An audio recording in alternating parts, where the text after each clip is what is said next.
Oke, berikutnya kita bahas tentang kepolaran molekul ya. Nah, pernah kalian campurkan air dengan minyak kan? Air dan minyak itu tidak akan dapat bercampur ya.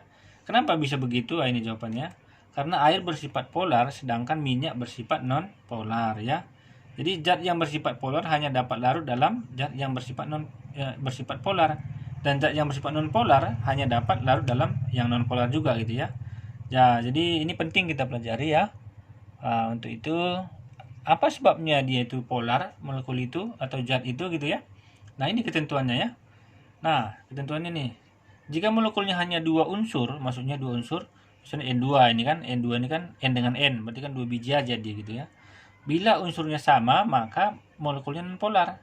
Nah, bila unsurnya berbeda, maka molekulnya polar. Contohnya nih. Ini non polar, kenapa? N dengan N. Cl dengan Cl2 kan, Cl2 berarti kan Cl dengan Cl, berarti dia non polar. Kenapa? Karena unsurnya sama ya. Kalau HCl ini H dengan Cl kan berbeda, H dengan Cl, maka HCl ini sifatnya polar karena unsurnya berbeda gitu ya. Hf juga polar karena H dengan F itu tidak sama, makanya senyawa ini sifatnya polar gitu ya. Jadi kesimpulannya kalau dia cuma dua aja unsurnya, kalau dia sama non polar, kalau dia berbeda polar gitu ya. Nah, bagaimana kalau senyawanya itu unsurnya tidak hanya dua gitu ya, lebih dari dua gitu ya. Nah, ini ada peraturannya. Jika ada pasangan elektron bebas di atom pusat, maka senyawa tersebut polar.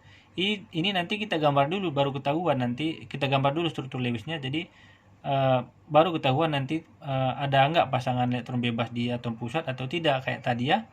Kemudian nanti kalau kita temukan, jika tidak ada pasangan elektron bebas di atom pusat, maka sifat kepolarnya tergantung bentuknya lagi ya. Nih, jadi jika bentuknya simetris maka senyawa tersebut non polar. Masalah simetris ini nanti kita bahas ya.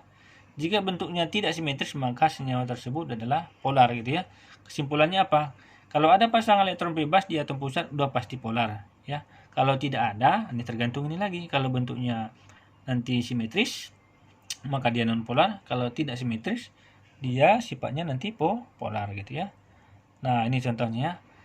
Nah, pertanyaannya apakah NH3 polar atau non polar? CH4 polar atau non polar? Cl3 polar atau non polar ya? Nah, ini harus tahu dulu kita cara menggambarkan Lewisnya ya. Nah, ini kalian gambarkan dulu ya, kayak cara yang kemarin di video sebelumnya. Jadi, NH3 ini setelah kita gambarkan struktur Lewisnya dan kita gambarkan bentuk molekulnya, dia seperti ini dia nih. Nih. Ya, ternyata ada pasang elektron bebas di atom pusat di ini namanya atom pusat ya. Ada elektron bebas ini kan, nah sepasang nih. Maka molekul NH3 ini udah pasti polar ya, karena ada elektron bebas di atom pusat ini dia. Dari mana taunya? Ini kita gambar dulu struktur Lewisnya kayak kemarin ya. Nah, kemudian CH4. CH4 setelah digambar ternyata bentuknya seperti ini. Ya, ini kalian pelajari cara menggambarkan Lewis. Nanti digambarkan ternyata seperti ini dia ya. Nah, tidak ada pasangan elektron bebas. Nah, ini kalau tidak ada tadi kan bisa polar, bisa non polar. Kita lihat lagi simetris atau tidak gitu ya. Nah, masalah simetris ini maksudnya gini. Simetris ini artinya sama gitu ya. Jadi kan ini kan C-nya di sini, ini dengan ini kan sama. Ini dengan ini juga sama. Itu simetris namanya. Ya. Coba kalian lihat ke sini untuk mengetahui simetris atau enggak ya.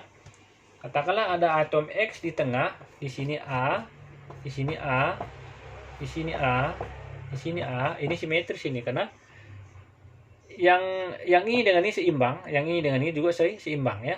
Ini namanya simetris. Tapi kalau satu aja diganti, misalnya di sini jadi B, kita ganti ini jadi B. Nah, ini jadi tidak simetris dia karena A dengan B tidak sama kuat gitu ya. Contohnya lagi misalnya ada X, di sini ada, di sini A, di sini A, di sini A. Ini juga simetris ya. Karena sudutnya sama ini ya. Ya, ini juga simetris. Karena 3 tarikannya ke sini, ke sana itu sama besar. Tapi kalau diganti dengan B di sini jadi tidak simetris ya. Nah, coba lihat ke sini, kita lihat senyawa CH4 tadi ya. CH4 tadi gambarnya ini tidak ada pasangan elektron bebas di atom pusat. Kemudian bentuknya simetris ya. Ini dengan ini sama, ini dengan ini sama. Maka simetris. Nah, kalau tadi tidak ada pasangan elektron bebas dan dia simetris, maka dia otomatis non polar ya, sesuai aturan yang tadi ya. Nah, kemudian CHCl3. CH3Cl. CH3Cl ini kalau digambarkan bentuknya seperti ini ya. Ini bisa kalian cari dulu struktur Lewisnya, kemudian kita gambarkan dia bentuknya seperti ini. Nah, tidak ada memang pasangan elektron bebas di atom pusat. Tapi apakah dia pasti nonpolar? Belum tentu ya, kita lihat lagi simetris atau tidak. Ya, ini dengan ini memang sama, ini dengan ini kan tidak sama ini, sehingga senyawa ini tidak simetris karena tidak sama ini dengan ini ya. Tarikannya tidak sama kuat ya.